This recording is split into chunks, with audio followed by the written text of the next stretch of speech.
내 이름은 오쿠노 에미, 24살의 평범한 회사원입니다.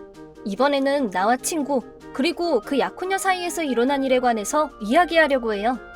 나한테는 고등학교 때부터 친하게 지낸 친구가 한 명 있습니다. 히사오라는 남자입니다. 연애 감정은 전혀 없고 순수하게 그냥 친한 친구 사이입니다. 둘 다 사회인이 돼서도 그 우정은 이어졌고 달에 몇 번은 마시러 갈 정도로 사이가 좋았습니다. 그런 히사오였지만 최근에는 조금 사이가 멀어졌습니다. 그가 정근을 지방으로 갔기 때문입니다. 그러던 어느 날 그 히사오한테서 이런 라인이 도착했습니다. 오랜만이야. 잘 지냈어? 정말 오랜만이다. 난 항상 잘 지내지. 너는 어때? 정근 가서 1년 정도 됐나? 벌써 그렇게 됐나? 빠르다. 정말 잘 지내고 있어. 정말 잘 지낸다니. 직급이라도 올랐어? 아니, 그건 그대로인데? 그럼 여자친구라도 생겼어? 뭐, 사실. 좋네, 축하해. 사실 정근 와서 얼마 안 되고 사귀기 시작했어. 그래서 이번에 결혼하게 돼서 말이야. 헉, 정말 급정배잖아. 뭐, 자세한 건 다음에 말해줄게. 약 1년 만에 대화를 한 거였지만 놀랄 일이었습니다. 설마하니 정근 가서 바로 여자친구를 만들고 그 사람과 결혼까지 하게 되다니. 내가 알기로는 그렇게 여자한테 인기가 많은 남자는 아닌데 얼마나 상대가 멋진 상대면 그럴까? 나중에 이야기를 들었지만 아무래도 결혼식 날짜까지 잡혀서 청첩장도 2달 이내에는 보내줄 예정이라고 합니다. 회사의 이야기에서 나도 어찌어찌 휴일을 조정할 수 있었고 참석하기로 했습니다.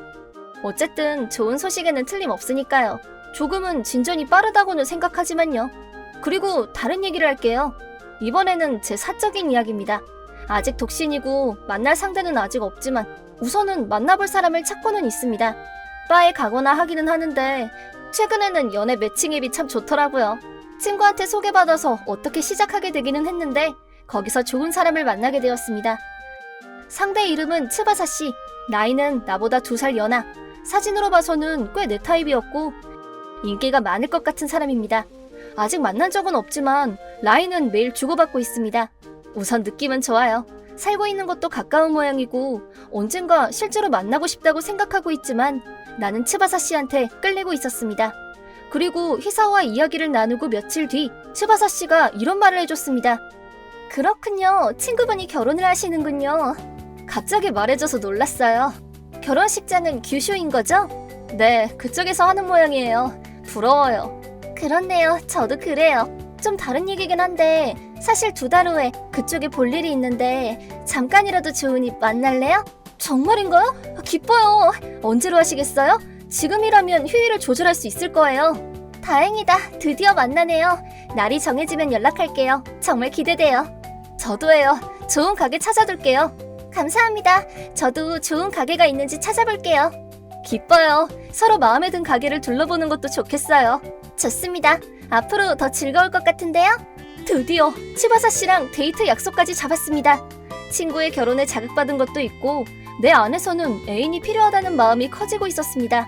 어릴 적 친구는 행복해질 거고 나도 행복을 쟁취하고 싶고 인생이 탄탄대로구나 라고 이때는 생각했습니다. 하지만 약 2개월이 되었을 때쯤 상황은 바뀌기 시작했습니다. 그때 나는 변함없이 일을 열심히 하고 있었는데 문득 생각했습니다. 보내겠다고 한 청첩장이 기다리고 또 기다려도 오질 않았어요. 무슨 일이 있는 건가 싶어서 히사오한테도 전화했지만 있잖아, 청첩장은 어떻게 된 거야? 그게 좀 늦어져서. 다른 애들은 다 받았다고 하던데 왜 나한테는 아직 안 보내는 거야? 미안, 조금 사정이 있어서 미안한데 조금만 더 기다려줘 라고 들었습니다. 뭐 급한 것도 아니었으니까 기다리는 걸로 했는데 청첩장은 배달되지 않고 그 대신 말도 안 되는 폭탄이 터졌습니다. 그건 모르는 사람한테서 라인이 도착했을 때의 일이었습니다. 저기 오쿠노 에미 씨가 맞으신가요? 맞는데요. 누구시죠? 저 히사오 씨의 약혼녀인 리사라고 합니다. 당신이 그 친구 약혼녀군요? 정말 축하드려요. 그런데 왜 제 아이디를... 히사오 씨 핸드폰에서 연락처를 찾았어요. 꼭 직접 부탁드릴 게 있어서요. 뭐죠? 결혼식에 참석하지 않았으면 좋겠습니다. 네? 왜 그런지 이유를 말해주시겠어요? 그 사람한테 들었는데 당신 동성애자죠? 네, 뭐 그런데요. 그런 사람은 오지 말았으면 좋겠습니다. 솔직히 말하면 기분 나빠요. 그녀가 말한 대로 나는 순수한 동성애, 그러니까 레즈비언입니다. 남자한테는 아예 흥미가 없었고 연애 대상은 100% 여성. 별로 숨길 생각은 없지만 가끔 경계를 하거나 피하는 사람도 있어서 말하고 다니지는 않습니다. 하지만 이런 시대에 이렇게까지 편견을 드러내는 사람도 특이하기는 합니다. 뭐라 말할 수 없는 슬픔에 잠겼을 때 희사오한테서 라인이 왔습니다. 있잖아, 혹시 리사가 뭐라고 했어? 결혼식에 오지 말래. 희사오 핸드폰 마음대로 보기나 하고 조금 그렇다고 생각해. 미안, 사실은 너랑 너무 친하니까 예전에 사귄 거 아니냐고, 바람 피운 게 아니냐고까지 의심하고 더 이상 손 쓸 방도도 없이 화내서, 그래서 나도 모르게. 그렇구나. 내가 동성애자라고 설명하는 게 제일 빠져나가기 쉬우니까. 미안, 그거 말고는 설명할 수가 없어서. 그거 자체는 괜찮은데 역시 내가 참석하는 건 힘들겠지? 아니, 에미는 내 친구니까 꼭 참석해줬으면 좋겠어. 걔는 내가 어떻게든 설득해볼게. 희사오가 그렇게 말해주는 것만으로도 기쁘니까 무리하지 않아도 돼. 나 때문에 싸우는 것도 싫고 그런 편견을 없애는 건 쉽지 않으니까. 그러니까 우선 나는 출석하지 않는 걸로 할게. 정말 미안. 희사오는 좋은 녀석이지만 예전부터 여자에 대한 센스는 그저 그랬습니다.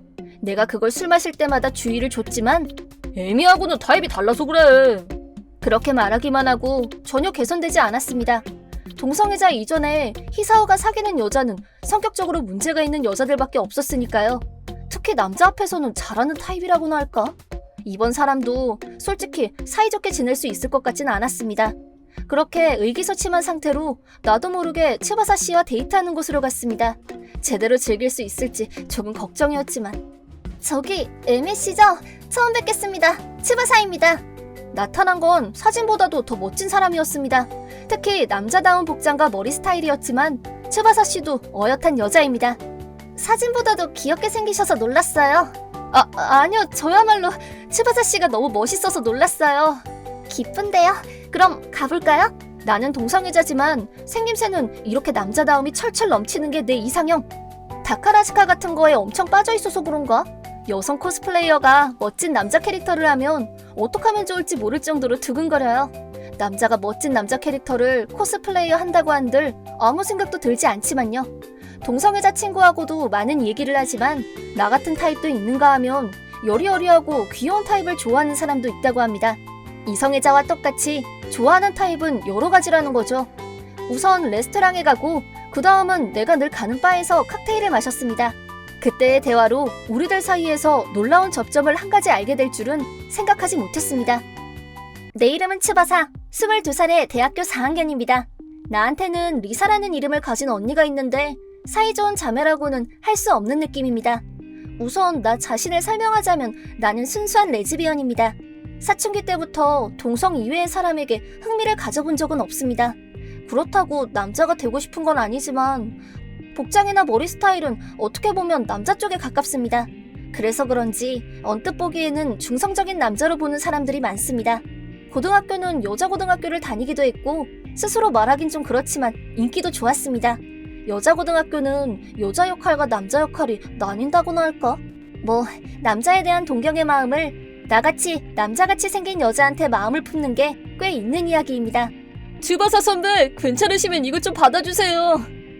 제 것도 치사하게 내가 먼저였어. 이런 식으로 발렌타인 같은 날에는 약간의 하렘 기분을 맛보기도 했습니다. 그래서 연애 경험은 나이에 비해 좀 더 풍부하기도 합니다. 하지만 밖에서는 비교적 오픈하고 있는 나였지만 중요한 가족 간에는 야, 너 오늘 집에 있어? 부활동도 없고. 왜? 친구가 올 거니까 한동안 나가 있었으면 좋겠는데? 아니, 어차피 내 방에 있을 건데. 싫어. 만나서 네가 레즈라는 걸 알게 되면 어떡해? 설마 만나서 바로 나는 레즈입니다 라고 말하지는 않지. 아니, 보면 바로 알아. 복장도 전혀 여자답지 않고 말투도 남자 같고 말이야. 솔직히 부끄럽단 말이야. 그럼 방에 틀어박혀 있을게. 그러면 됐지? 알겠어. 그거면 되는데 꼭 친구가 있을 동안에는 절대로 나오면 안 돼? 이렇게 언니는 전혀 내 성적 기호를 받아들여주지 않았습니다. 지금 시대에는 특이할 정도로 보수적인 생각을 가지고 있는 사람이었습니다. 보수적이라고 하면 듣기 좋은데 꽤 차별적이라고 말할 수 있는 것이 우리 언니입니다. 언니도 나랑 같은 사춘기이기도 하니까 어쩔 수 없는 부분이라고 생각은 했지만 언니도 언니지만 부모님도 부모님이랄까? 언니처럼 나를 받아들이려고 하지 않았습니다. 최근까지도 수상한 카운슬링을 받게 하면서 레즈비언을 치료하려고 했습니다. 세간에는 동성을 좋아하는 것을 성동일성 장애라고 말한다곤 하지만 나 같은 경우는 태어날 때부터 이랬으니까 병에 걸린 듯이 대하니 불쾌하기 짝이 없었습니다. 고등학교에 들어가고 나서는 내가 거부하니 그렇게 하지 않게 되었습니다. 그렇게 동성애자의 딸을 받아들이지 못하고 나와의 사이는 삐걱거리기 시작했습니다. 뭐 이런 부모니까 언니가 저렇게 되는 건 어쩔 수 없다고 생각합니다. 하지만 받아들일 수 없다면 무시하면 될 텐데. 언니는 나한테 인격을 부정하는 온갖 욕설을 매일같이 퍼부어서 나는 언니가 엄청 껄끄러웠고 싫고 원망하고 있다고 말할 수도 있습니다. 그래서 나는 지방대학으로 수업을 치고 고등학교 졸업과 동시에 집을 나가게 되었습니다. 부모님은 반대는커녕 오히려 대찬성. 언니는 이것에 대해서 드디어 이걸로 기분 나쁜 여동생과 인연을 끊을 수 있어 라고 말했다고 합니다. 그렇게 고등학교 졸업 후 바로 독립을 하게 된 나는 꽤 충실하게 살았습니다. 왜냐하면 애인을 만들어도 불만을 뿜는 가족은 없었으니까요.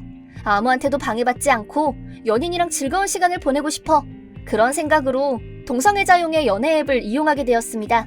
몇 번인가 만남을 가졌지만 생각만큼 길게 가는 상대는 없었습니다. 슬슬 인생을 함께할 파트너를 찾고 싶네 라고 생각하기 시작했습니다. 그리고 대학교 4학년이 된 지금 거의 4년 만에 언니한테 연락이 왔지만 잠깐 할 말이 있는데 오랜만이야 언니. 이야기할 수 있게 돼서 기뻐. 그런 건 됐으니까 나 결혼하게 됐는데 그거 축하해.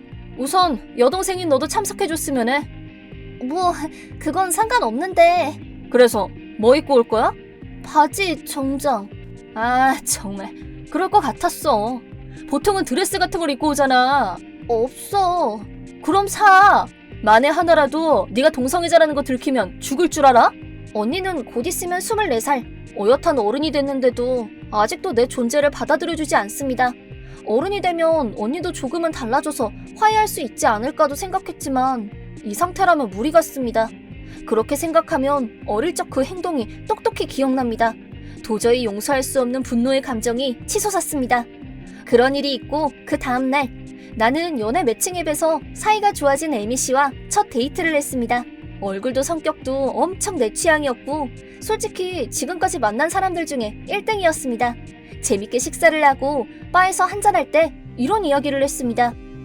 사실 이번에 결혼하는 언니가 이런 거에 편견이 심해서 결혼식 때 제대로 여자처럼 하고 오라고 강하게 말하더라고요. 어디든 꼭 한 명은 있죠, 그런 사람. 저도 남자 쪽이 이번에 결혼을 하는데 신부 쪽이 레즈비언은 오지 말라고 해서요. 저기 혹시 신부 이름이 리사라는 이름이지 않아요? 헉, 그런데요? 설마. 그리고 이야기를 하면 할수록 우리들은 같은 사람이 이야기를 하고 있다는 걸 알게 되었습니다. 이런 우연도 있구나 하며 놀랐습니다. 설마 이런 접점이 있다니 놀라웠습니다. 그러고 나서 츠바사 씨는 자신의 옛날 이야기를 들려주었습니다. 그 내용은 정말 심각한 것이었습니다. 츠바사 씨의 언니와 부모님은 이상한 사람으로서 여동생을 대한 것이었습니다. 그리고 지금도 그 응어리는 남은 거죠. 솔직히 가족한테 받아들여지지 않았을 때는 진지하게 고민한 적도 있어요.